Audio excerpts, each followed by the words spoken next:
is particularly auspicious with me starting. Good morning or whatever to everybody. So I'm Dan Green, Assistant Professor of Information Studies at the University of Maryland. And despite writing, citing, reading, and teaching CSCW stuff for many years, this is my first time actually attending.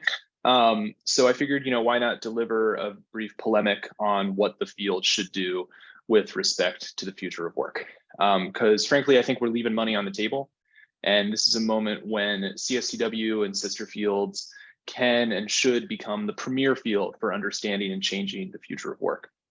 But neither of those are possible without first explaining power at work, how it changes and how those shifts change the shape of the capitalist firm.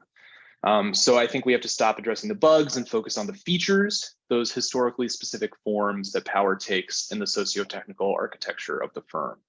Fortunately, we have guideposts for the field's future within its past. So if we can do next slide, Vera. So I take the second C in CSCW to be an assumption of cooperation that is disrupted. We're shocked to learn every time by unfairness, by prejudice, by abuses of power. Power in this view is a negative force, something that comes from the outside to disrupt our designs, to warp the formal equality on which liberal democracy is based. I don't recognize that power. And frankly, that's the downside of a practice-based approach. So compared to traditional engineering, a practice-based approach is much better at unearthing the kind of creativity and flexibility that is inherent to technology's design and use. That's our wheelhouse. But it's not without drawbacks. A practice-based approach succeeds because empirically it uncovers the emergent properties of socio-technical relationships. But it fails because of a kind of theoretical naivete that cannot tie these emergent relationships into overarching theories. So when addressing power, we act as a sort of inequality assurance in groupware development, hunting bugs before full release. We leave the explanation of those phenomena to other people writing about other spaces. And this leads to an approach to critical social theory as a matching problem, as theory by numbers. So, if I think there's racism in that code, then I borrow some ideas from critical race theory, which is, essentially legal scholarship. I say that racism is an example of what field X calls Y, and then I call it a day. That leads to a whole genre of articles entitled, lessons from insert critical social theory for HCI, CSCW, et cetera. That attitude is frankly insufficient for our approach to the future of work, if for no other reason than nobody else has the tools to adequately describe the contemporary socio-technical architecture of capitalist power. We need to grasp the whole of our space, and that's the real meaning of critical social theory. It's an explanation from a certain point of view of society as a whole. And I really do think CSCW can explain how capital lives on labor by sketching out the technological skein that holds us all together at work, because we've done it before. Can we do next slide? So this is Joan, and in a 1996 article entitled Back to Labor, Joan Greenbaum, one of our field's founders, argues that the field's assumption of workplace equality is kind of an original sin. CSCW as a field, Greenbaum writes, was born during the optimism of the 1980s, when it seemed as if a focus on cooperation at work might represent a shift away from the practice of rationalizing and dividing labor that was reflected in computer systems in the 1970s. She continues, the 1980s were also a time when the social sciences had turned away from explicit political conflicts, looking instead at the ways that knowledge work would and could bring about better jobs and better workplaces. She concludes that in retrospect, of course, the 1980s were a period of transition. Now the issues of downsizing, outsourcing, and insecurity about jobs makes it clear that it is time to return to the labor issues which became blurred under the banner of cooperative work. Cooperative work, Greenbaum argues, was a goal that her colleagues mistook for reality. Next slide, please. And so the brute facts of reality keep breaking into our fantasy of cooperation. We live in an unequal world, and we have to start from that assumption. Work is only cooperative on the terms of capital.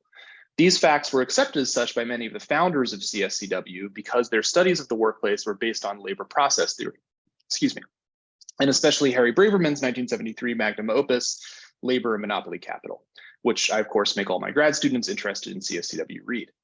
Braverman saw workplace technology as concretized social relations. But this was not just a kind of a closing off of possibility, because revolutions in the labor process would create new classes who would then challenge that process, which would then change in return, and so on and so forth.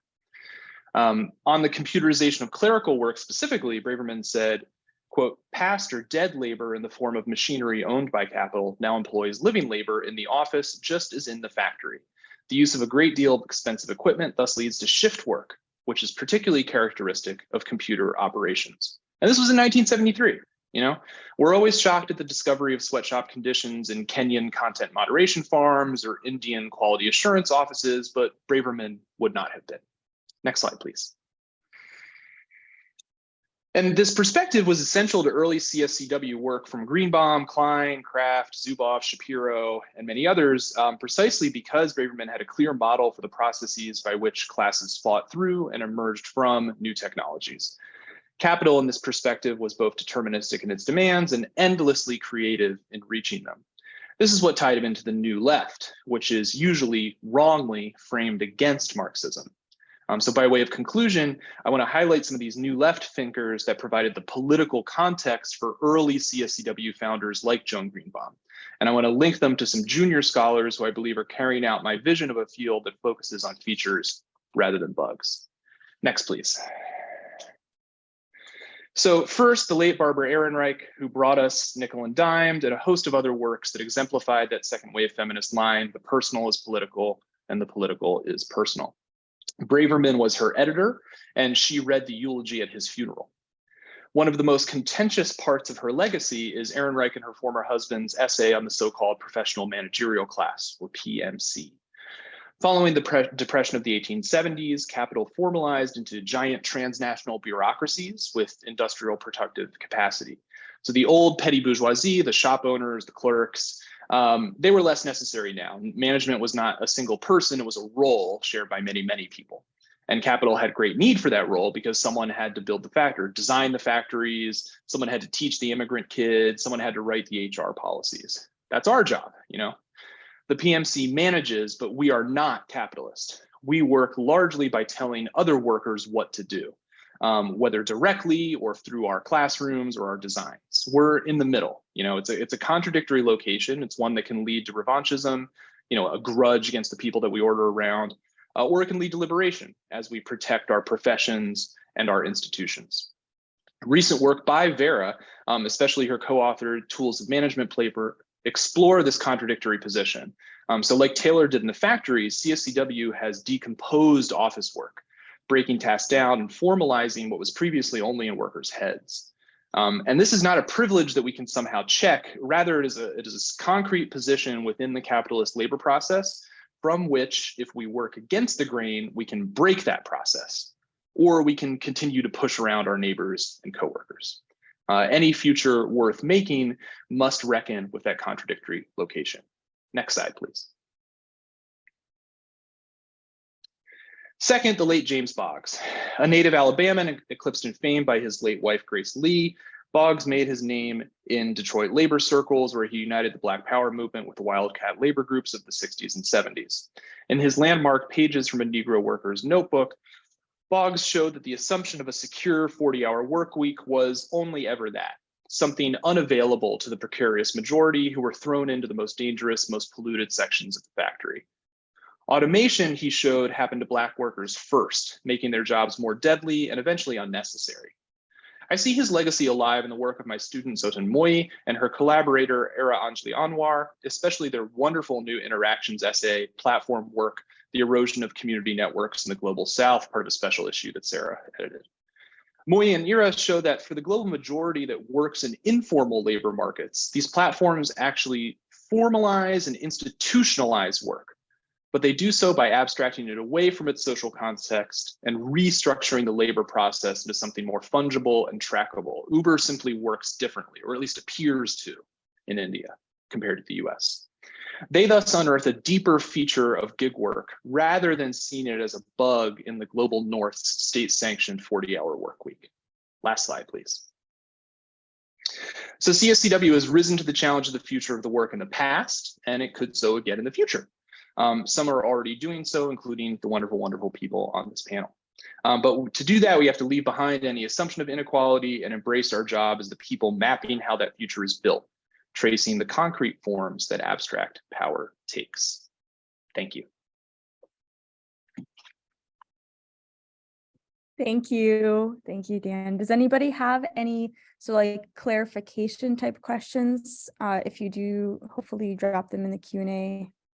Nobody has. You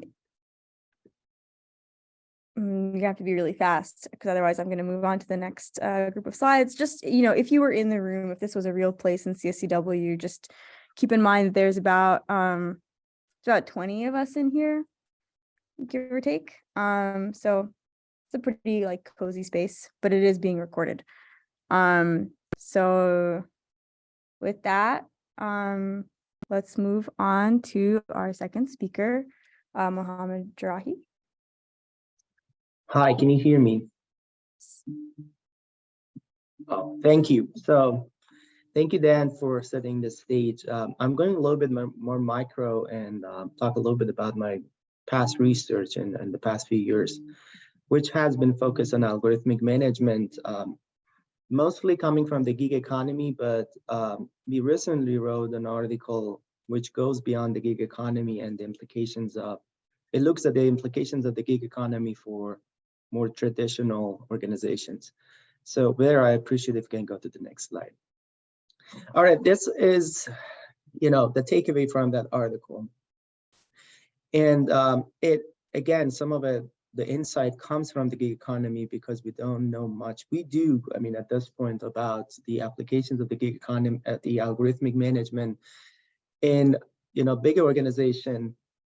All right, I was paying attention to the question. But I think this applies to all types of contexts. That's hopefully the benefit of a socio-technical cycle like this. So to make it very simple, algorithmic management is about delegating some of the managerial functions to algorithms. And now the question here is, do algorithms replace managers or augment them? That's another, discussion I'm not getting into. But the point here is, in this figure, algorithms matter like other technologies. They can change relationships, power differentials in organizations. So that is what is implied in the arrow, the bottom arrow, which is about shifting relationships.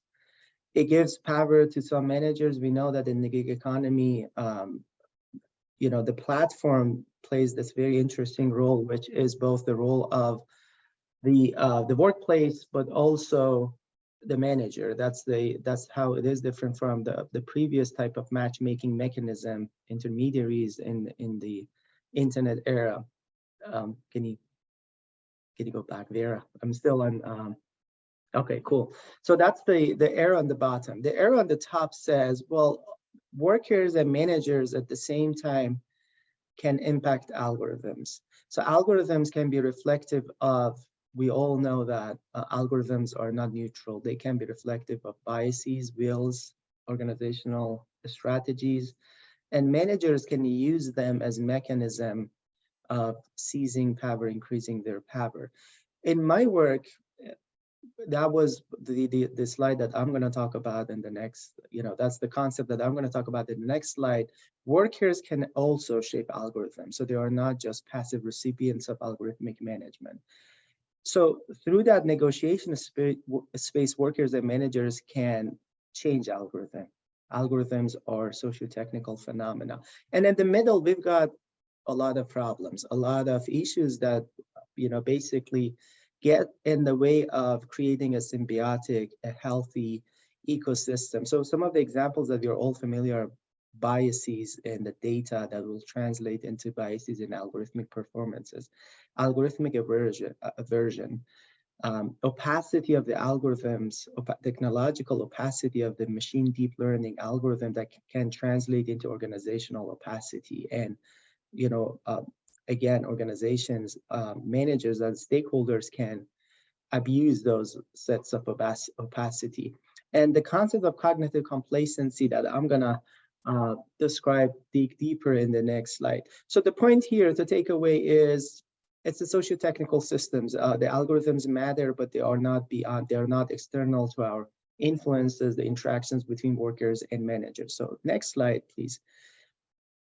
Thanks. So these are some of the concepts that we might need to pay more attention to in years to come. Some of them are emerging, some of them are older. We've seen them in the work in SDS and other communities. The first one that I mentioned in the previous slide, and that can be really related to other concepts, cognitive complacency. When you basically put too much emphasis, too much trust in the algorithm. Similar, not exactly, to the concept of automation bias. Or, you know, the consequence of these two concepts is agency laundering. That can happen at the individual level, but it's very important to realize that, you know, that can have very important organizational implication. Basically, you know, organizations can put the blame on an algorithm if you want to look at the organizational, you know, dynamics of agency laundering.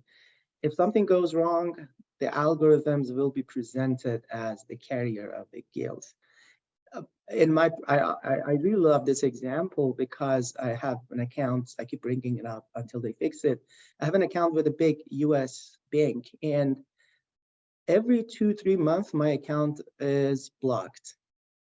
They freeze the account, and I have to call them back and say, you know, what's going on? And they say, well, the algorithm has flagged you. And of course, you know, I'm under no illusion. My name is Mohammed, I'm Iranian. So the combination is what, they're quite nice. But the problem here is every blame goes to the algorithms rather than the organization. Every time when I talk to them, say, well, we're very sorry, but this is an automated system, meaning it's neutral. So rather than fixing the problem, they keep assigning the blame to the algorithm. So that is an example of agency laundering at the organization level. And cognitive complacency, too much emphasis, too much trust in the algorithm, can happen at both individual level. One of my students did an analysis of automated car crashes. It's easy to blame that, and he found one of the reasons was basically the person who was behind the wheel was not attentive. But it's easy to assign that blame to an individual level, and in most cases, those people, these crashes that he studied were, you know, contractors of the companies. They were not, you know, regular drivers. But there is a bigger organizational dynamic. The organization is responsible for this automation bias at the same time. The other concept that goes, you know, to workers' ability to change algorithmic results is this concept that we developed, algorithmic competency, very similar to the concept of algorithmic literacy in the past literature. Basically, these people can change algorithm. I really like in my work when gig workers, I study Upworkers, really go smart, learn about the system by trial and error, and screw the system, work around the system. And we have really good, this article that is here with Will Sutherland, we've got a great set of examples about ways that people really manipulate algorithms. I'm sure, Karen, you know, in Uber, and some of it is very collective. In Uber, we have this example of, you know, Uber drivers getting together by DCA airports in Washington, D.C., switching off their applications and really tampering with the supply and demand. So that is, to me, an algorithmic competency. The worker makes sense of the algorithm, how it works. They collaborate with each other, embark on collective action, and it really shift the ecosystem, algorithmic ecosystem, towards their own need and, you know, the need of specific stakeholders. So these are the concepts that I want to leave you with. Hopefully that these will come up in the conversation. And I think in the years to come, we have to pay attention to these concepts. We are grappling with algorithm and AI and shaping work. Thank you.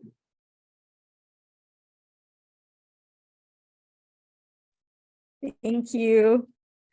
Are there any clarifying questions? Anyone have anything to clarify about? I mean, it's good to reserve time for the Q&A at the end. So, Mohammed, can I ask you to put the papers in the chat? Absolutely. I'll post the link to the papers here. Awesome. All right. Thank you. And Karen, I think your slides are up next. Well, All thanks. right. Let me make- I think we can have a really nice chat in the Q&A actually, so I'll kind of get through this. Thanks again for inviting me. I'm Karen Gregory. I'm a senior lecturer in sociology at the University of Edinburgh. So welcome, hello from Scotland. I'm also going to show you a little bit of work, but Dan, thank you for setting this up really nicely. And Mohammed, wonderful. Like we planned this so well. It's my talk is going to look a little bit more at some pieces of research that have been happening over the last couple of years. And just a bit of a caveat here, this whole project has kind of been burst apart a bit by COVID. So it started a few years ago. There are a couple of my collaborators here, Callan Gallagher, who is no longer at the STUC, but is at the Workers Observatory, which I'll mention in a second, and my colleague Wenlong Li, who recently moved from University of Birmingham and now works for Alibaba. So this was a team of an interdisciplinary team across the trade union, sociology, law, and some colleagues from informatics, but we're, yeah, this is basically a few years of work that's kind of gone in many directions. So I'll try to catch you up on it. The title of today's talk, Does Data Give Power? The Limits and Potentials of Worker Data Science for Empowering Transportation Platform Workers. It's really catchy, rolls right off the tongue there. Is actually under submission to New Work Technology and Employment as we speak. So there's a paper coming out written with these collaborators. Next slide, Vera. But this goes back, this work starts really pretty much in 2019, 2018. I am an ethnographer of labor. I hang out with workers. And in Edinburgh, I had begun to do work on risk among on-demand food couriers, so Uber Eats, delivery riders. And this again, I feel like 2019 is like hundreds of years ago in gig economy research. But really, I wanted to understand how people conceptualized risk and how they negotiated risk. And I really sat down with people to talk about their work process and that labor process. And it turns out that platform workers across multiple platforms, not just on-demand couriers, have a lot of questions. Seems to be straightforward work, but actually when you sit down and ask them, how do you do this? They say, I'm not really sure what I'm doing. And they have questions very fundamentally about the labor process, about how the work is organized. They have really specific questions about when and where to work and how that will enable them to make better wages. They have clear questions about their use of time and how they are or are not paid around their downtime. And you do see that across multiple platforms, people talking about being paid per gig means that you aren't paid for wait time. This article here, the My Life is More Valuable, goes into all of this in more detail, but really clear conversation with workers around safety, almost like we're returning to occupational health and safety issues in the gig economy, but because people have been sort of severed off as not employees, none of those resources are available to them, but they want information about how to make better and safer decisions. And that's really important because one of the kind of key moments in the gig economy is that we insist that people are self-employed contractors who are, entrepreneurial and can go to work because they make decisions about how they want to work.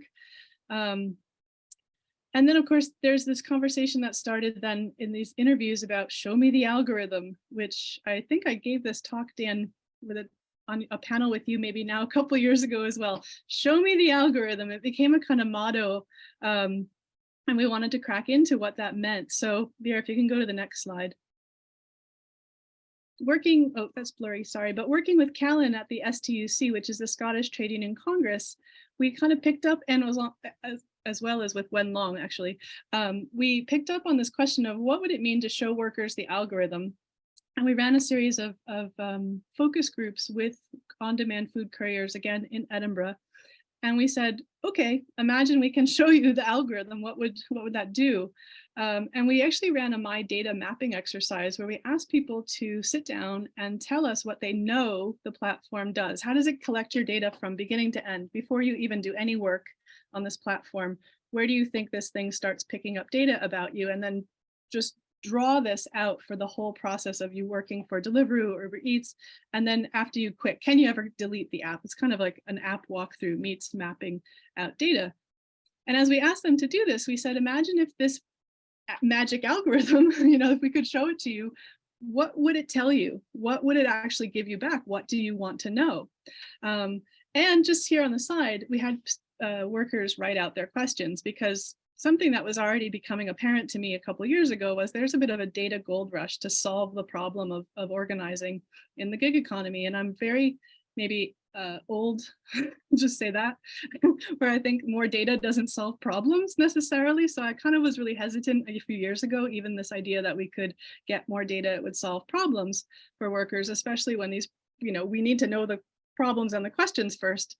So through this process, and there's many, many more questions, we wrote out this inventory of questions that gig workers have and that they wanted real answers to from the company or from some other sources. It doesn't have to be from the algorithm. So again, you can see some of these. These are real questions about working conditions. They want to know about distance and fees. They want to know how fees are coordinated. They want to know who gets orders. I mean, these are really clear questions that you might be able to ask a boss, but as you're suggesting, Mohammed, when the boss is kind of that algorithm, there isn't anyone to really turn to. There's no HR department here, and often workers often ask each other these questions, but they're doing guesswork, right? They're kind of making up what we used to say like folk tales of the gig economy in this, narratives of how they thought the algorithm was working. And what we eventually realized was, this idea of being shown an algorithm is actually a set of questions about working conditions. And some of those questions can be answered through existing resources. And some of those might need real technical assistance, but maybe we can also look back at things like corporation newsletters and information that companies do make available to workers. So yeah, and there are many more categories of these, but I think just kind of looking back to the bottom here, we had already in the 2019, 2020 started to hear conversations also about like, why was I fired, right? And this is where I think this conversation about real worker data and show me the algorithm needs to go. So if you're next slide there.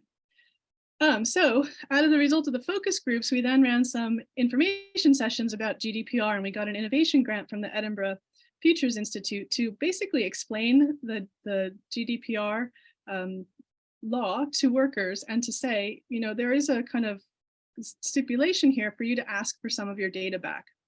So with your questions in mind, not just randomly to get your data back, with your questions in mind, would you want to start accessing some of your platform data?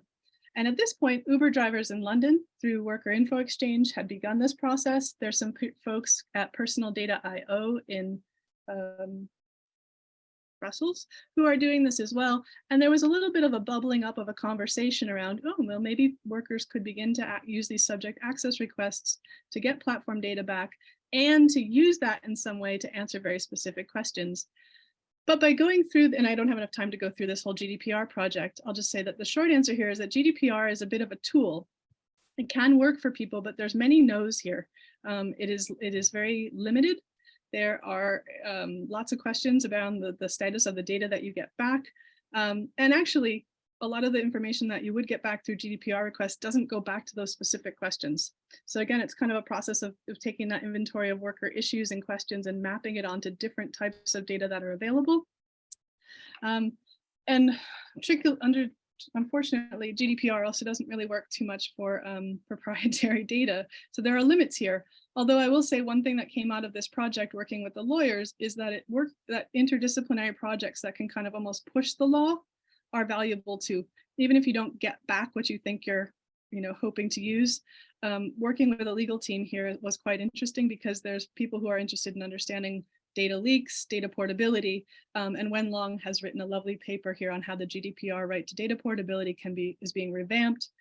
So this was kind of a productive and messy project, but essentially the takeaway here was more data, more problems, and a big issue with kind of accessing worker data and then trying to do something with it is not even answering worker questions, but it's what do we do with the data once you get it? So this issue of long-term data maintenance and data stewardship became a focus of this project. And again, remember the caveat, these were like multiple little research projects that are kind of getting stitched together post-pandemic here. But this coming back to this question of data maintenance, and where would this data go really showed up an institutional fracture across the trade union who can't keep it, across universities who are terrible at this. I mean, anyone who's ever been on a digital humanities project knows we can't do this in the long term. And where shall these things go? And of course, we've started to hear more about like data vaults and data locks and all kinds of data spaces. But if you go to the next slide, this is still a really unresolved space, although it's become a very dynamic space. So last year in October, Kaylin, who was working at the STUC, and I ran an event called Digital Worker Inquiry, where we invited projects from all over the globe. Are you building with worker data? Are you accessing worker data in some way? And can you help us solve these ethical, technical, and legal challenges? The link at the bottom there, that Digital Worker Inquiry, will still take you to the website for the event, which has the gallery of all the tools. Please, if you're interested in this, look through them. But we had some really fantastic submissions. And of course, there are predecessors here like Turkopticon, but people who are kind of looking to that and looking to the future, working across all kinds of spaces to track working time, to report working conditions, poor working conditions, fighting wage theft, calculating wages, looking at mobility, how can people take CVs and move them around, but also stuff like coming out of the cooperative movement, where really teaching workers a basic data science and really building something from the ground up. And if you haven't heard of Up and Go, check that out immediately. That's a New York City cooperative, a domestic workers cooperative. They understand enough they understand enough computer science to be making decisions about their entire platform. So there's a range of models here, really interesting stuff. And I feel like this was last year, so there's even more apps that have come out since then. Kaylin, my collaborator, has gone ahead and set up something called the Workers Observatory, which is a platform to help workers develop the right skills they need to help platform workers develop the right skills that they need to conduct their own worker inquiry. And he is right now developing a tool called RuParse, which is actually taking receipts from work. So after you work a shift on Deliveroo, you have a receipt that actually tells you how long you've worked and what you've made. And they're aggregating these receipts to help look at wages over time. So that tool will be available probably in the next year. But all of this really still is quite, it's dynamic, it's interesting. There's a ton of workers projects here, but I think they all still need a lot of inquiry. They need their own, kind of audits here. And actually this question of where all this data is going is not resolved. And there are projects in here, some of which are a bit, oh, someone's playing with my slides. That's fine. Go for it. I love that. Some of which are like Kalen's group, a bit grassroots and really being built with workers, and others like, for example, from the US that have major venture capital behind them and funding. So again, technical, ethical, and legal issues here are, I would say, not resolved. I think there's one more slide though, Vera, sorry. But what can we take from all of this? I ended up writing a piece for Wired that really encapsulates that whole project. So that's linked there at the bottom if you'd like to read about this in a little bit more detail. But a couple key issues here. I think the GDPR is a strong tool. It raises more questions than it answers. But some of the projects that we've seen, for example, through Worker Info Exchange, can be quite powerful. And if anyone's interested in listening to James Farrar talk about this, he's really clear that data rights and this idea of what Mohammed was talking about in terms of kind of competencies and literacies, these are necessary. They begin conversations for workers who are organizing, and they set a kind of path for workers to think about agency. Uber drivers, they are in London at the moment through Worker Info Exchange, are pooling their data into a data trust, and they are using that data to fight discrimination in the courts. And I think that moment where we're looking at bias, and then you can say, well, here's new and novel data that can actually make a claim against this. That to me has legs. That needs some attention going forward. Again, these projects are really good at grabbing media attention. So for workers, this, that's not nothing. That's meaningful when you're organizing. But again, they also do raise these kind of very serious technical and ethical practices, or questions around technical and ethical practices about collaboration. And this, I just get the sense that there's a lot of rushing in this space for people who want to solve issues for workers. They want to win kind of the organizing battle. Nothing good will happen here if it's built fast and furious. And especially this conversation about maintenance of data is huge. And I still haven't seen anything that really resolves it. I think there is some hope though in what Lena Densick calls data justice unionism. And this is really where I think, pulling other institutions from this fractured moment together to think about how does the university, and I have a lot more to say there in terms of education, sit with the unions and sit with workers around data science. We need new curriculums here. Unions need those curriculums, students need those curriculums, workers need those curriculums, but there's no infrastructure to generate that at the moment. So I think looking forward to chatting across all of our expertise at the moment, because I think going forward, this isn't just a future of work, this is a future of education, public education as well. So I'll stop there. Sorry if that was too much. Thank you, Karen. We have one question from the Q&A. It's asked anonymously. Which projects that you know of or that you feel, I don't know, like inspired to talk about have venture capital funding, and what do you believe is their motivation for getting into this space?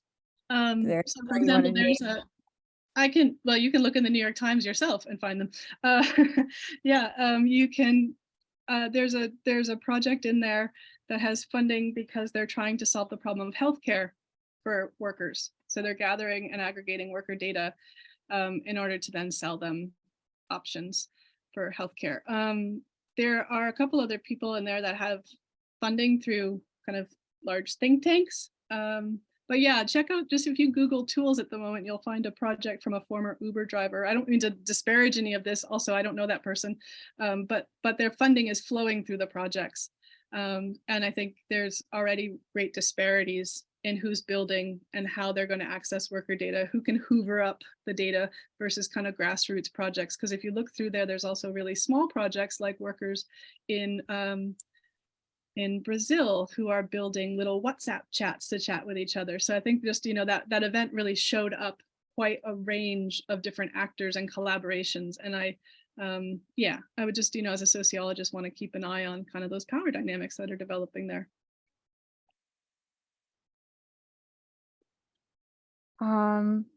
Yeah, I think I agree. Vera, I think you need to plug. Yeah, Vera, you should plug a piece that you have forthcoming. Oh, right? yes. I have a piece coming out in Interactions in the spring where I make an argument about the impact of VC funding on different organizing tools. So like in the union space and in like any kind of like organizing space where, you're keeping track of people, what happens if those platforms are held, constrained to the demands of VC capital in like the public sense and in the kind of benign everyday sense. So that sounds fabulous. Cool. Great. All right, I'm gonna move on to Sarah's slides if there are no more. Oh, there is another question. I'm gonna forward this question to the larger Q&A. I'll post it in the chat so we can all start to mull on it. And I'm going to ask Sarah to talk about accounting for patchwork.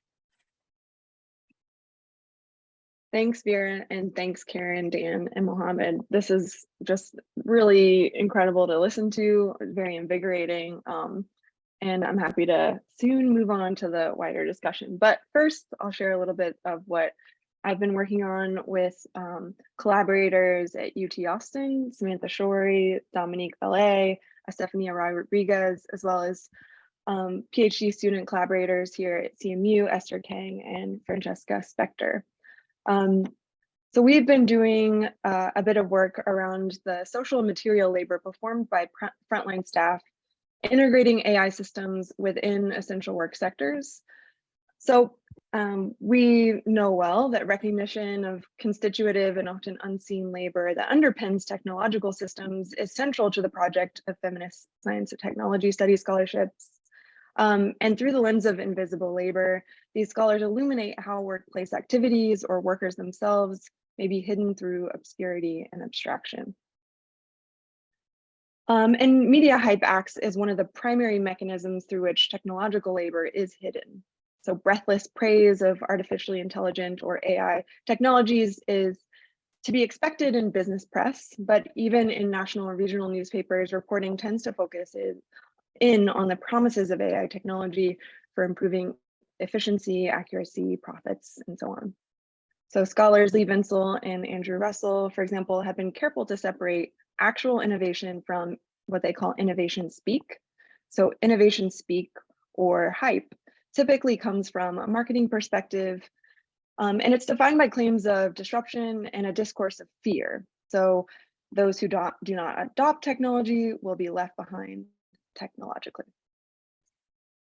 So in a media analysis we conducted of news reporting on AI and automation in the essential work industries of recycling, sorting, and sanitation, we found that news reports were dominated by the voices of technology designers, the CEOs of tech companies, and managers and owners of recycling facilities. Whoops.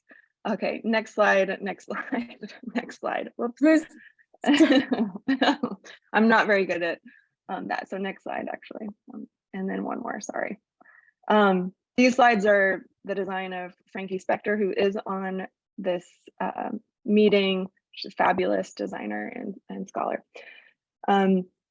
So in this exhaustive analysis, we found that that in the recycling data set, for example, not one of the nearly 50 articles we sourced over the last 5 years quoted workers at all. So their voice was completely missing. And so ultimately, these patterns end up constructing narratives that overvalue the potential of new technologies while simultaneously devaluing workers that make up for their shortcomings. Next slide. So even though public discourses about these technologies present them as seamless and autonomous, in our research sites, we consistently see just how much work it takes to make AI work. Next slide. So over nearly, previous one, sorry about that. Over nearly 2 years, our team conducted observations and interviews at a recycling facility in the Southwest and an international airport in the Rust Belt region of the United States. These were both considered critical sectors during the COVID-19 pandemic that have been introducing or increasing their use of automated technology over the past number of years. So in the airport, we witnessed the rollout of autonomous floor cleaning robots, and at the recycling sorting facility, the UT Austin team observed the onboarding of computer vision technology that identifies and categorizes objects in waste streams, and then a robotic arm engages to collect that material. So our attention to the social material practices surrounding these technologies has made it impossible to accept this media hype that we analyzed at face value. The days we spent on site are permeated with moments of breakdown that require the intervention of workers. The machines are switched off and people step in. So airport custodians mop up the messes surrounding the robots, and repair technicians replace robotic suction cups and so on. So in using the term patchwork to describe these efforts, we move to highlight what is visible within invisible labor. So the material traces that cover the holes in technological systems, keeping them in usable condition and preserving how they are perceived by the public. Patches have long been a part of computing cultures. Today, patches describe our minor fixes to the bugs in digital code, but in early physical computing, patches were segments of punch cards or tape that were cut out and replaced to update software. The practice resembled patchwork in its original connotation as an act of mending fabric. The history directly connects our use of the term patchwork to repair. And as an analytic lens, repair serves as an intervention onto innovation discourses by bringing to light an alternative set of practices and participants often overlooked within dominant narratives around AI. So importantly, patchwork upholds public perceptions of AI. So in keeping automated system running, it conceals the shortcomings of technology, and in doing so, conceals the efforts of essential workers. Automated systems that require the constant input and oversight of adjacent human workers aren't unusual, but they don't fulfill the marketing promises of labor saving and improved accuracy that are tied up in this idea of total automation. Like ghost work, patchwork overcomes the gap between what humans can do and what computers can do. Patchwork tells us how workers overcome that gap and what they produce in doing so. And importantly, we find that patchwork is regularly performed by those closest to the forms of labor that are being approximated by AI. So workers whose tasks are offset when automation functions as it is supposed to, and whose roles are shifted when it fails. So by documenting on the ground the work of those on the ground and how their work has extended the functionality and performance of AI, we aim to expand considerations of who is responsible for the quote unquote success of AI systems. Next slide. So traditional theories of innovation propose a linear model of innovation, which emerges from corporate research and development and is introduced and impelled by marketing, and then ultimately diffuses into and through industries. But we argue there is this kind of overlooked capacity of configurational labor, artful integration, as such we might call it, and might be closer to what management scholar James Fleck calls ineffusion, kind of tough to get off the tongue word.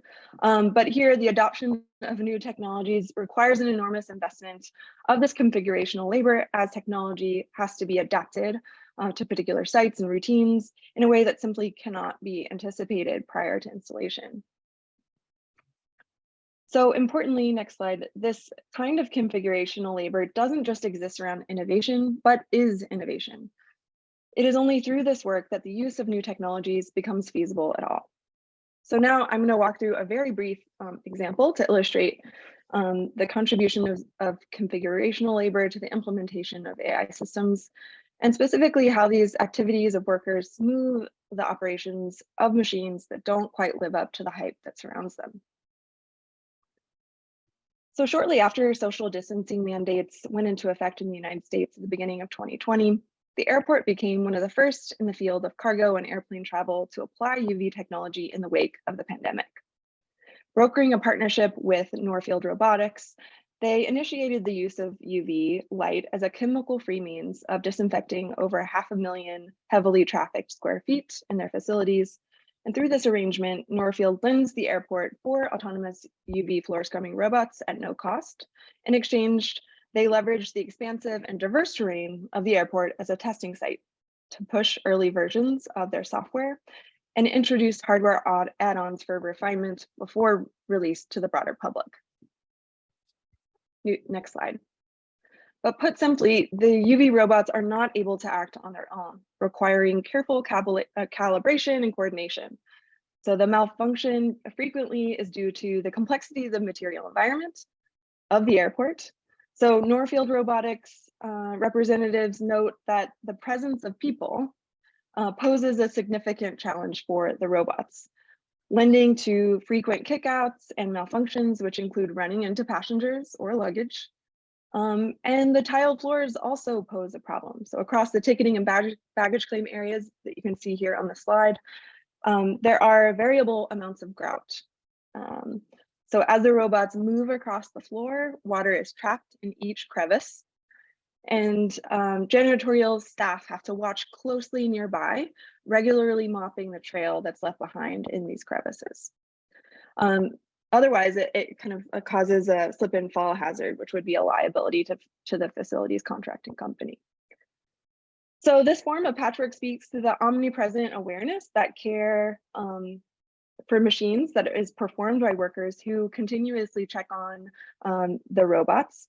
So while previously workers were tasked with simply doing the activities, in this case, mopping the floor, now they're assigned to machine and tasked with maintaining the machines, being attuned to their mistakes, and then often still doing those original activities. So mopping up after the robots.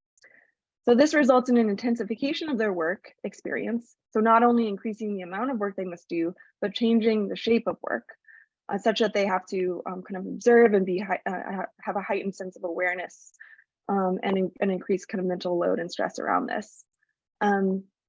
So, you know, this obviously isn't acknowledged in marketing pitches or training materials, where the role of the worker is inaccurately reduced to kind of waiting around and attending. It's also overlooked on site and not well understood from a managerial perspective. Next slide. Next slide, actually, let's skip that one. So though pundits may extol the promises of AI and robotics technologies to reduce the inefficiencies or perpetuate the myth of human obsolescence, such views elide the ongoing human labor necessary to adjust automation technologies to a dynamic world. In situ mapping and localization of autonomous vehicles and robotics, for example, is critical to the technology's navigation of the physical world and ensures safety of those who might pass around alongside it. So this requires continuous work. Long after the initial pilot, field operators and technicians must carefully tinker with and calibrate the robots in order to address changes to the physical environment or implement software updates. And this configuration work takes both material and social forms. So in doing this work, the research team hopes to challenge design narratives that positions engineers' intentions as a source of ethical AI and that position workers' experience in the realm of unanticipated consequences.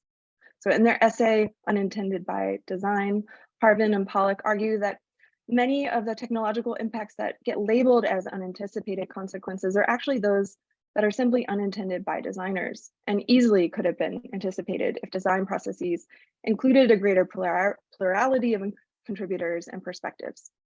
So good intentions are often thought of as something that designers can code into technological systems, but as our research demonstrates, so much of the difficulties that workers experience are the product of how technologies are implemented and put to use by decision makers on site. So to end, I'll just pose a series of questions that I hope that we can chat a little bit about over the course of the Q&A and wider discussion. So I ask, how can bargaining around integration work be organized, accounted for in the allocation of tasks and shifts, and be compensated? So here, centering essential workers much more directly in developing workplace policies around the introduction of technology, such that they not only have a stake, but also a say in procurement processes, rollout, and determining whether a technology is worth keeping in place after a pilot period at all. Thank you.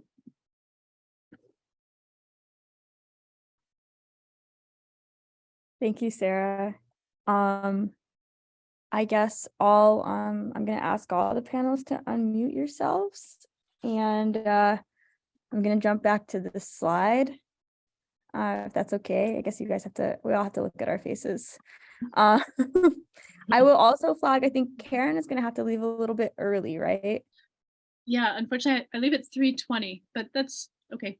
Okay, so let's so if I have specific questions for everyone, I'll scatter them in throughout. But let's start with the question that we already have. And if you're in the audience and you're kind of thinking up a question, like please drop it in the Q&A so that I definitely see it. But the question is, building on Karen's quick note at the end, how do you view the role of the university and academic institutions in developing worker capacity for inquiry and literacy? What are the risks and benefits?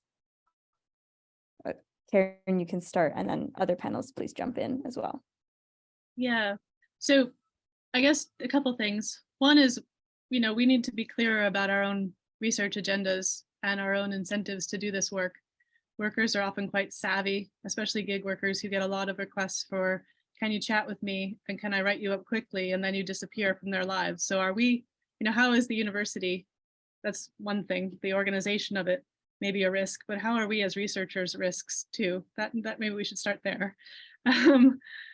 But there's, I think, a really major moment here where there are institutional fissures between what the function of higher education is becoming, what the world of work is doing, and where trade unions sit.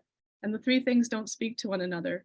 So maybe once we do some of that kind of reflective positionality work, we could imagine building an infrastructure here that produces more public curriculums around data science and algorithms. So, workers are coming to the kind of algorithmic sense making, as Mohammed said, out of necessity.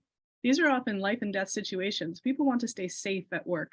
And we have, many years of regulation and policy that protect people who are employees. But if you are not governed by that, protected by that title, that right, you're really, as Julie Taikona says, I think, left to your own devices. So some of this is bubbling up from real, day-to-day issues.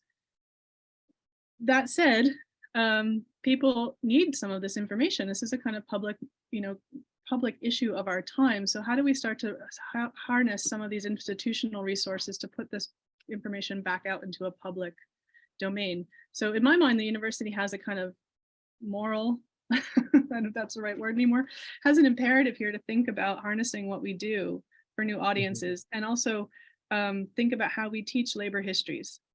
This is about digital and computational sociology in my mind, as an interdisciplinary field, marrying itself up with labor history and being taught as such to students who are often, by the way, the same gig workers.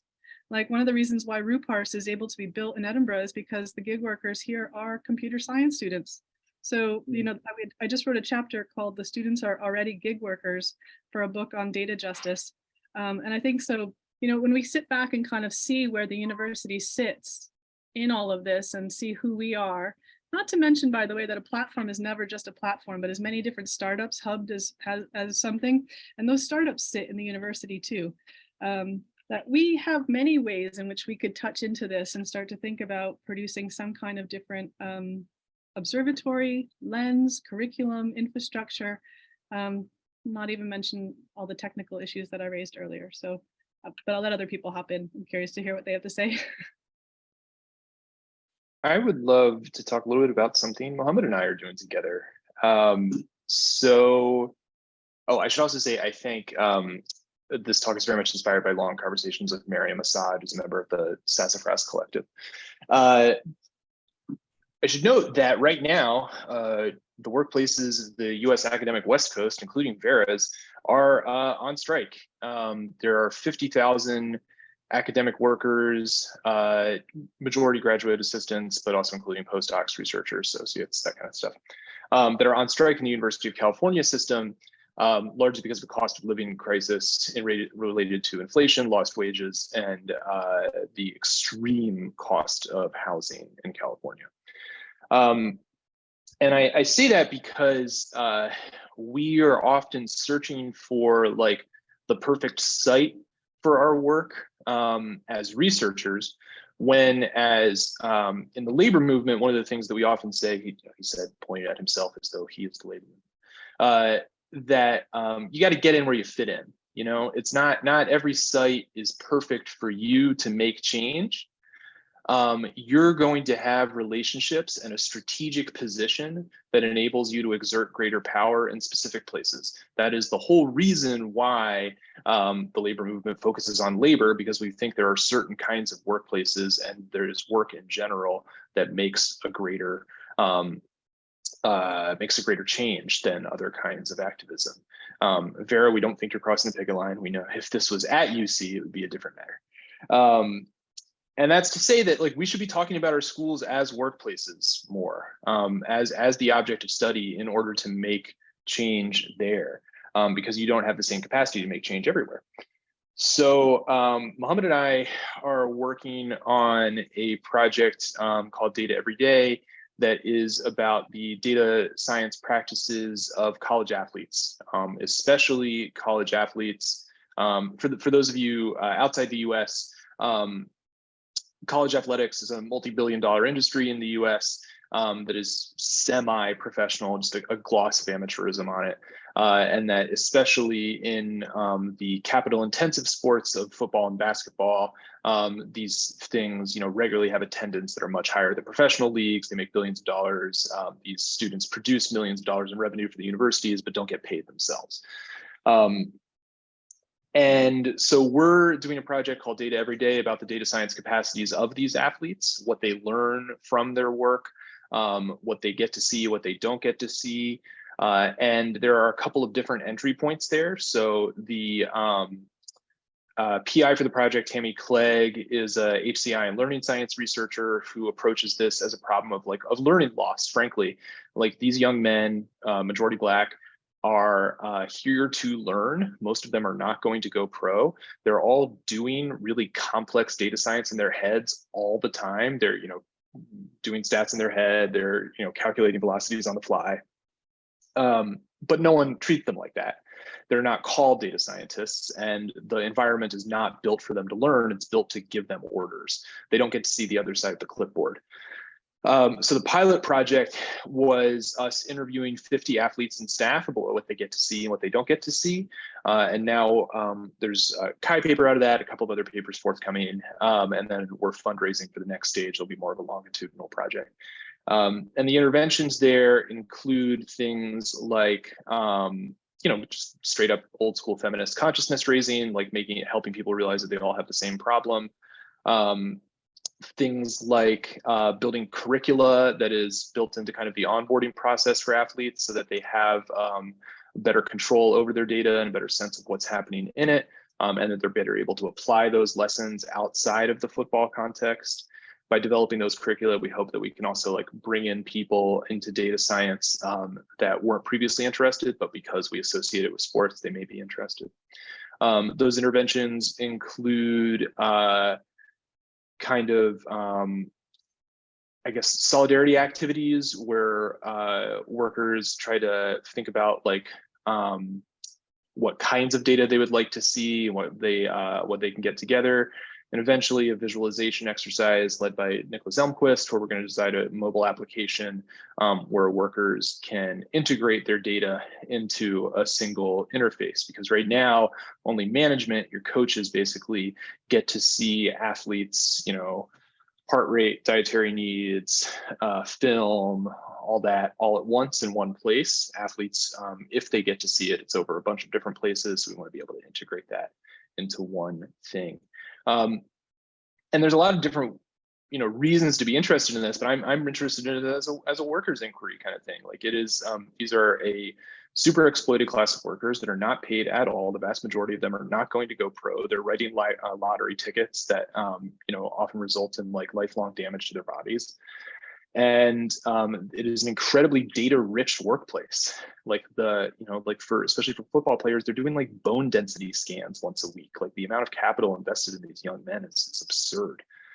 And that kind of capital intensification means that, especially at the top end for basketball and football, as opposed to say, field hockey or track and field, the guys that have more money invested in them have much less freedom to be able to make decisions about their own work.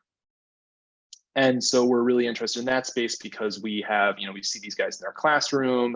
We can have relationships with both management and workers that are maybe a little difficult to do if you're going outside to Uber or something like that. So I really encourage everyone to like turn your workplace into a study space and see how you can build power there. In that way, I don't think of this long-term project as that different from the stuff that like my staff union is doing, where like we audited the university to like find out where our deficits were and stuff like that. Like it's not that different. And this, this solves an access problem in a lot of ways. Like a lot of these apps are obscure, but you have an inroad in your workplace that you may not have otherwise. So I think there's both a political and, an empirical point there that is helpful. And I would just encourage you guys to like turn your workplace into a lab.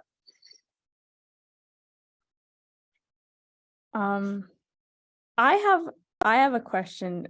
We have one in the Q&A, but I would like to sort of interject one for you, Dan, actually, if it's okay.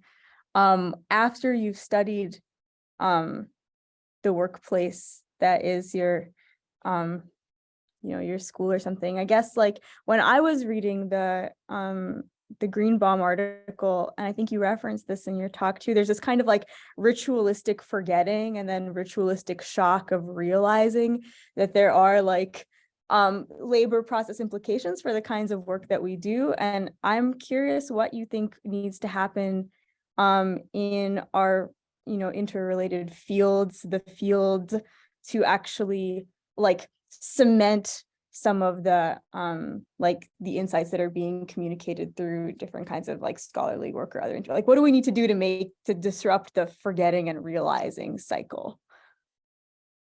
That's a really good question. And I would be interested in what Vera, you and Sarah and Mohammed say about this as people that are more kind of native to this space. But for me, it's like it's kind of a class of like institutional problem, right? Like we don't have any institutional memory. Because people just keep cycling out. And so I think there are some things that we can do there that are about, programmatic, like keep having panels like this at CSCW, keep, teaching graduate especially, but undergraduate as well, curriculum that does what Karen suggests, like has labor as the focus, which is, something that we often lose. Like I think, when I'm newer to this field too, my background is more like Karen's, and I'm always surprised that people don't read old papers as much. I mean, that makes sense as a more, like kind of lab science field. But like reading old papers is great. Like it really can teach you a lot about your method that you didn't know otherwise. I've shared in the chat, like the grad CSCW I'm teaching right now, which, kind of moves back and forth from that founding period to today, which Sarah was and Vera were both kind enough to speak in. So I think there's some programmatic things there that help. We can also think about the institution itself, like, the conference's relationship to labor. Is there a labor track? I don't know. Is there, a union presence that gets to choose programming in the same way as, industry gets to sponsor programming? I don't know. That kind of stuff. But I think a lot of it too, it comes from institutional involvement outside of the conference. Like if you're doing labor work, then it's hard to forget these kinds of things. So if we can build up a generation of people who are always there, even if they were in the minority, but if we can generalize the experiences of Greenbaum, who are also like founded Computer People for Peace and stuff like that. If we can have more of that experience of people joining their union as CSCW people and contributing like that, not just studying work, but participating in worker organizing, I think that gives you a perspective that's very hard to get away. And then you pass that on to your students and that kind of thing. So I think it's about institutionalizing that process, both within the field and in our political lives outside the field.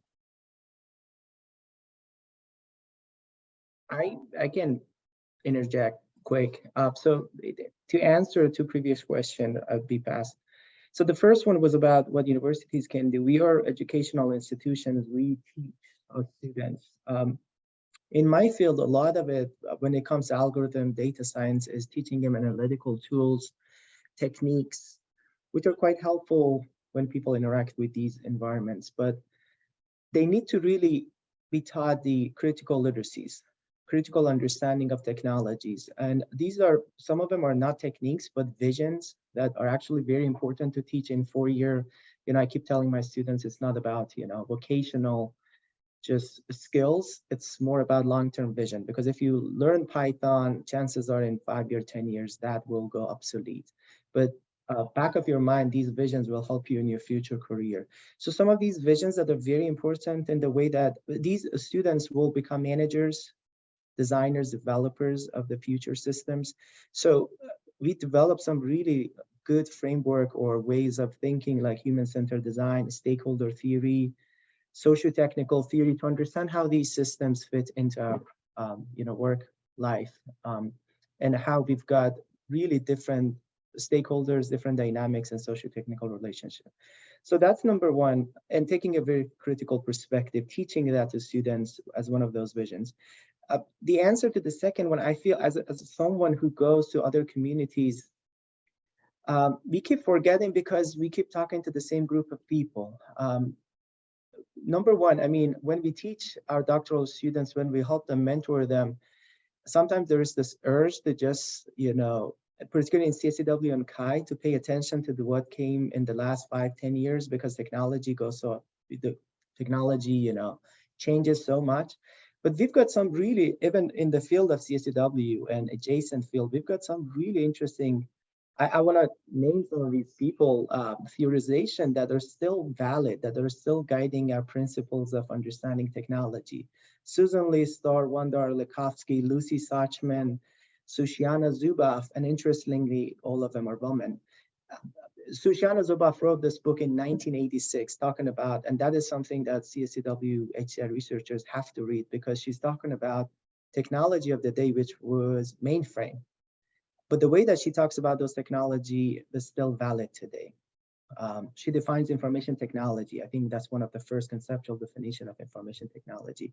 So one way, this is a tangent, but one way to really make sure we understand technology and we are not just reinventing the wheel again, is going back to this previous, articulations of the work in more theoretical realm, but also going to other communities. I think this panel is a very interesting one because we didn't bring just native researchers of CSCW. I keep reviewing articles in CSCW and HCI Chi that says no one has done this, so we have to do it. Yeah, no one has done it in your community, but that doesn't mean that. So I went to this, just quick note, I went to this workshop in CSCW 2018, and people were talking about the concept of appropriation.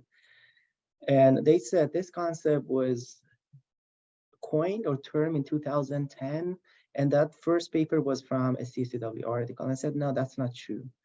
And a lot of things people were saying we should do in that workshop, those have been done before, but they were just not aware of it. So understanding the point that this is not the world. There are other communities, and there is much to be learned, particularly when we're talking about social sciences and the intersection of technology and work. Thank And you. Can I add one just quickly? I'm not always sure also all of that can happen in the university as it's currently configured. Part of why we're all going on strike.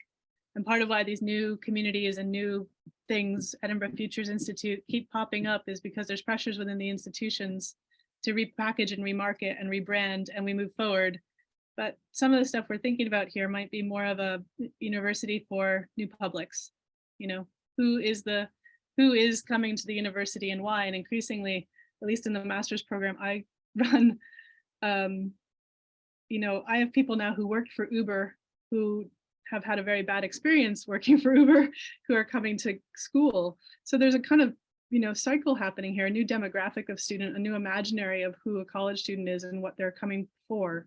And I think kind of getting our head around that demographic, really, students are already workers, but workers are returning to universities to upskill and to shift career tracks. And in some ways, major layoffs in tech are going to now push people back into the university.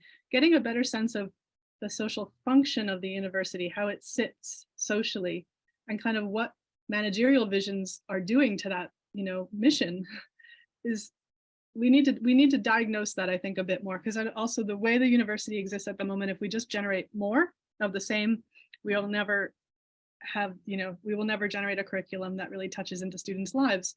But I know we could talk about this forever. This is another panel about higher ed.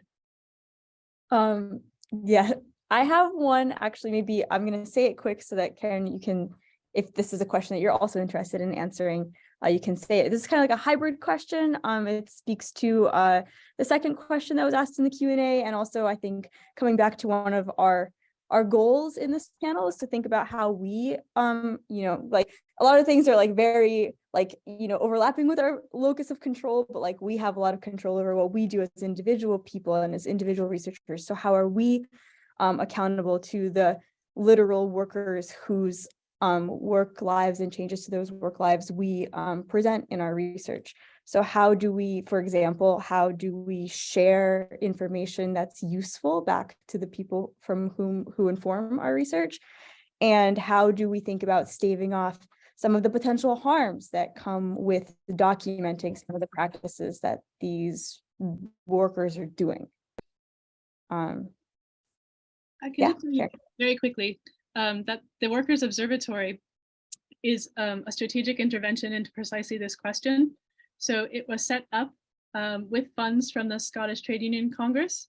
I am not involved in it. I sit on the kind of advisory board and I help them think about what they want to do. And if they need money, I work on that. I also provide resources. I feel like I'm sort of steal from the university in terms of trainings and curriculum there. So as people ask me for it, but that is completely worker-led. That was set up as a space. It's a hub. It aggregates workers from across platforms in Edinburgh. It's local. That's the other thing. It's really for workers in Edinburgh. There's a localness to this. And I think that's important when thinking about platform labor. That is entirely self-managed, right? They decide their budgets, they decide on their projects, they decide on their skills inventories, and then they reach out for help. But the university is really very tangential to it. And I think that's the place where also documenting, like essentially everything goes back to the workers. and they can make decisions about what they want to release, what they want to build, how they want things documented. I think because there is a local investment, I can't run away. Do you know what I mean? And I think this is something about what I'm saying about the pressures in higher ed. I'm not here transiently. Like, this is my life. These are my community. These are my students. This is what they need. And it's theirs. And I am not, I'm a consultant essentially to that. So it's a model. And I think it's savvy too, because it's a digital model. It's a digital project. It's a place they own and can write their way through. And that's exactly what people are doing. So yeah, I don't know. I think getting ourselves out of that business a little bit is helpful there. Anyone else? Yeah, I can talk about another project that I've been working on. I mentioned this actually in Dan's class the other week, but I am collaborating with folks in different transit unions across the United States, so Amalgamated Transit Union and the Transport Workers Union. And one of the things that we really focused on from the jump was that there was a lot of investment in bus automation, and like a lot of it was funded by the DOT. So the government was actually driving a lot of this. So one of the kind of main things that we set out to do from the start was do an analysis, kind of try to get a grasp of what this work looked like, where the pilots were happening, and if there was any kind of analysis of the impacts after the fact. That was more difficult to track. There was like a lot of news reporting about the initial deployment, but then, you know, it quietly faded away without too much accounting for how it actually worked.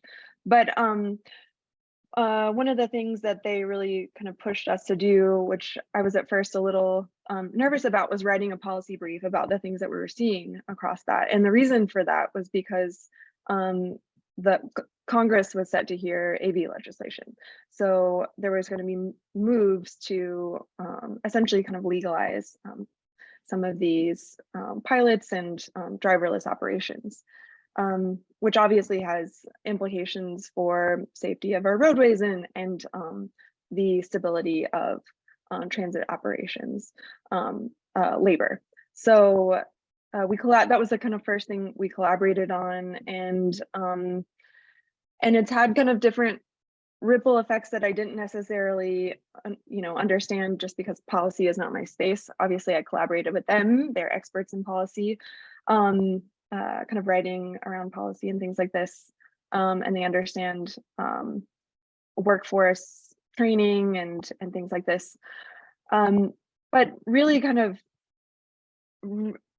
decentering, I think, the researcher goals and motivations here. So like not pushing to write something novel for CHI or CSUW from the start, and actually what we wrote, what I don't know if it could be interpreted as very novel or technical, right? Like it was highlighting the ways in which this, driverless buses was a dangerous proposition, and it should never come to be, essentially.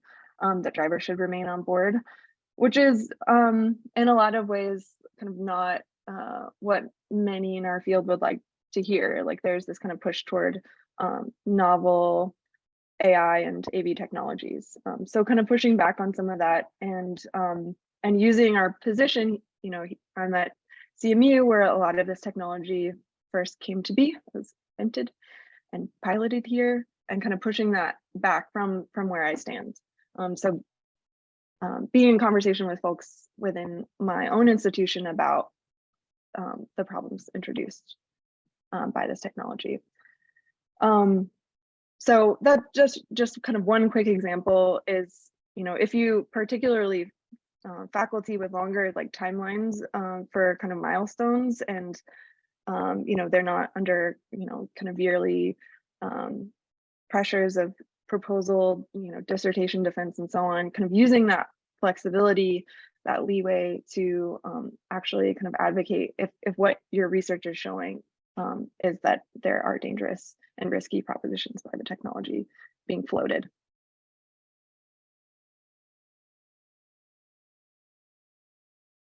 I can ask a question. If there is there anyone else who'd like to ask a question? I have a question I'd like to ask otherwise.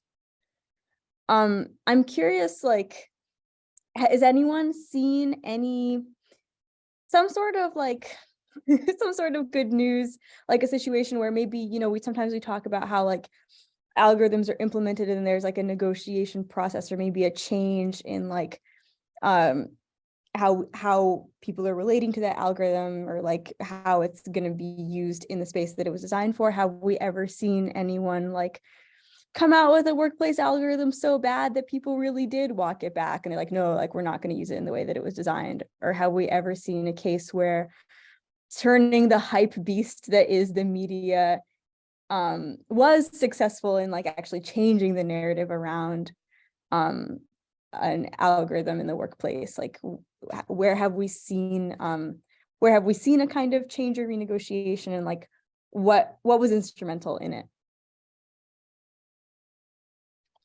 Yeah, I can give a big example. And I think this perspective comes partly from like, frankly, putting class struggle first and finding which algorithms fit into that rather than hunting for the good algorithmic case study. But as many of you may know, in 2018, there was a massive wave of teacher strikes across the US in places that are traditionally not traditionally, but have in the last couple of decades been quite hostile to the interests of organized labor. So West Virginia, Oklahoma, Arizona, places like this. Wildcat teacher strikes that were not approved by any sort of national union, but were just teachers in very conservative states, almost entirely women, going on strike with full support of their communities. And it spread all over the entire country. And what kicked it off was in West Virginia. One of the grievances there was that teachers' health insurance, and again, we're in America, their deductible was going to be priced based on Fitbits that they were going to be required to wear. So everyone was going to have to wear a Fitbit, and that would, price their health basically based on daily activity, heart rate, yada, yada, yada. And this was just like an absolute indignity that people were not, we're not going to put up with. And that, the sense of like having their boss like walking around with them all day was just humiliating and something that people weren't going to stand for. And that started like a nationwide revolt of teachers unlike anything we've ever seen in this country.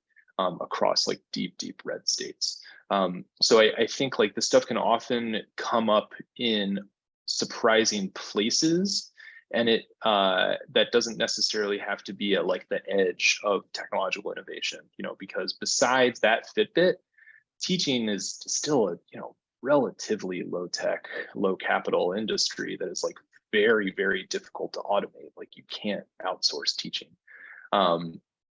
So that was huge, and they won.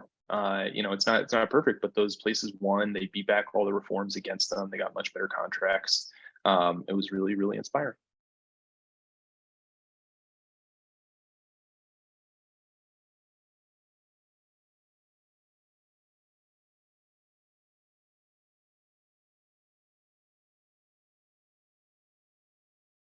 We can't hear you, Vera. I'm muted. The classic error. I'm curious, in the workplaces that you were looking at with your co-authors, Mohammed, have you seen anything like this? Have you seen, like in the cycle on your diagram, like have you seen any shifts that happened either like for like how managers like related to the algorithms, or like workers pushing back, or like encouraging a reframing of how it was being used? Is there any sort of on the ground kind of in the small things that you saw that could be interesting here? Not really. I mean, one of the reasons is these platforms, I think somehow automatically, or I mean, in a purposeful manner, discourage these guys talking to each other and, discourage collective action.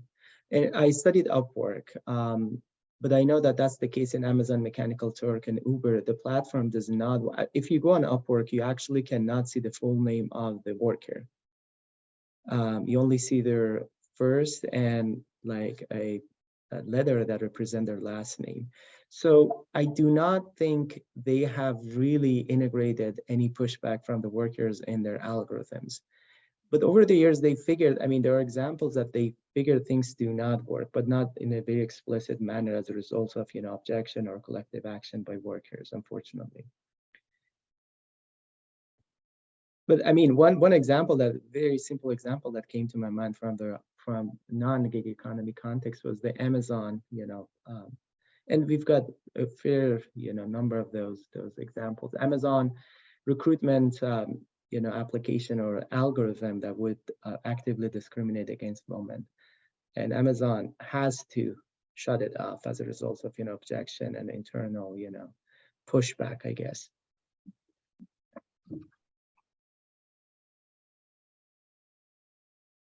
I'll just flag a couple of like short examples about what I think is an opportunity, and this is in different, so hospitality and delivery work. So Unite here is bargain for the right to be informed about procurement and implementation of technology with certain, and so of the Teamsters around like kind of UPS delivery. So there was a push to incorporate different technologies like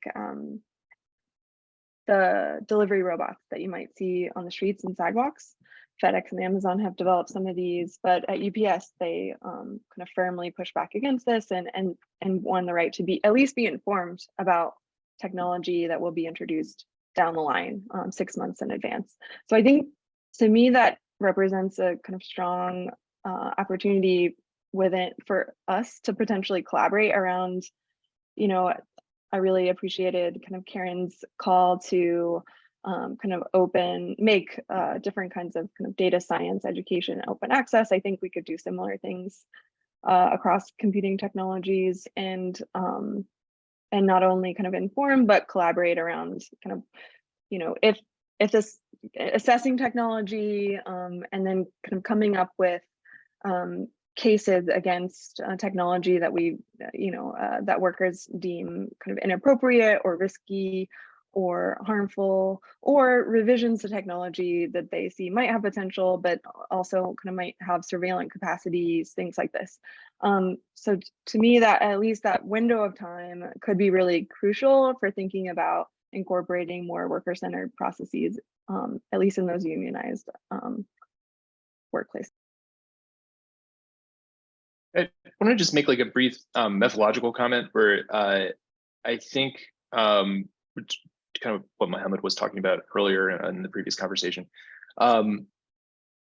We have these cycles of surprise that are in part due to, despite how, we're huge fans of agency, like big agency guys over here. And despite that, our research orientation seems to be around new devices and new things rather than the active capacity of working people, which is, makes sense, as an engineering related field. Like there's nothing wrong with that, but we have to recognize that perspective will miss the fact that there is always some kind of worker resistance happening. It may be more or less visible, but it's always there. And so I think we really have to stop seeing new technologies as something that like emerges as an exogenous factor in the class struggle and then workers react to it. The very presence of a new technology is a kind of, like I called it, a concretize, like a coming together, a hardening, a fossilization of existing class relations, and they harden precisely because they're more difficult to fight. This is a perspective that is often associated with Italian workerism. Operismo, I really recommend the work of Raniero Panzeri on this, or Mario Tronti, but they were very much, influenced by Americans like the guys that I mentioned, like especially in Detroit, people like Harry Braverman and James Boggs really inspired the Italians to start talking about technology because it was especially Black Americans writing about how shitty the factories were here that showed that this kind of like cat and mouse game of technological design was always happening. And this is why we talk about in that tradition workers as kind of the agents of history, as class struggle, as like making things happen. It's always this back and forth. So I think like I would personally suggest that we work under the assumption that there's always a fight ongoing. Workers may be losing that fight, and we often are, but it's not like we're trying to discover the fight, you know, or start the fight. The fight is already there. We just got to find it, see where the best place to go with it is. I think that makes sense. I'm sorry, I have a very silly logistical question. What time does this panel end? Did it end 3 minutes ago? I think Are we- now. Okay, that's Yeah. kind of what I thought, but I didn't want to be like, okay. If you are us, or if you're in the audience and like this is something that like we didn't really come up with a formal mechanism for channeling people back in, but like if you shoot me an email or a Twitter DM, like I'll make sure that you're in the conversation. Oh, the town hall, everyone, the town hall is starting. All right, it's good to see everyone, and I wish we were in a room, and I wish I could, you know, see everybody in the audience too, but it's great to hear and learn from everyone. And yeah, I only wish that there could be more. All right. Thank you, everyone. Thank you. Thank you, Vera, and lovely to see everybody else. Thank you, Vera. Yes. Thanks. Bye. Bye.